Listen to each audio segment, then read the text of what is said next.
Hi everyone, my name is Betül Araz and I'm an industrial engineering student at Bilkent University. Today I'll be explaining my Physics 101 lab project.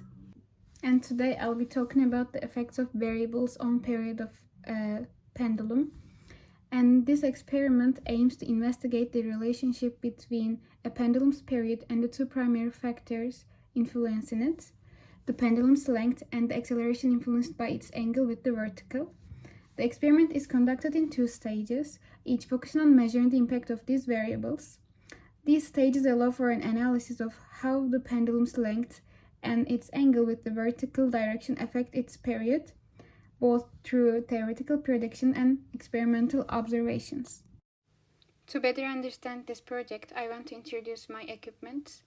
First, we should have strings with varying lengths such as 25, 35, 45, 55 and 65 centimeters, pendulum bobs and messes, fixed point, a timer for precise measurements, a ruler, a scientific calculator, a notebook or a paper and a pen to record the data, a protractor for angle measurements, and for additional support, a weight stand, and it is optional.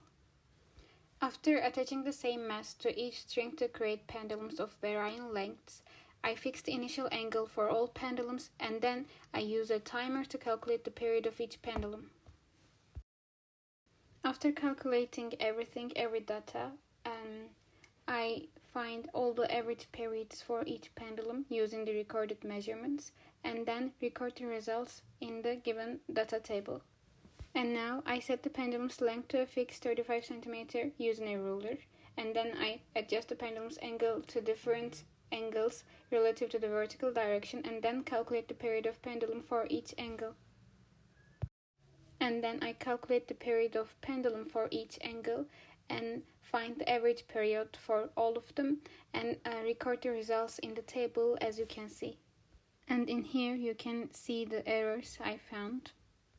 And these are the graphs of t-square versus L and t-square versus 1 ratio angle. I had some errors due to the air resistance or small measurement errors or friction. And then I provided them in a table and showed them with a graph. In conclusion, this experiment demonstrated the relationship between the period of a pendulum and its influencing factors such as length and angle, and the results, supported by theoretical predictions and experimental data, highlight the accuracy of the simple pendulum model within the constraints of small angle approximation. Despite minor errors due to the real-world factors like air resistance and friction, the findings provide valuable insights into harmonic motion and reinforce the principles of classical mechanics. Thank you.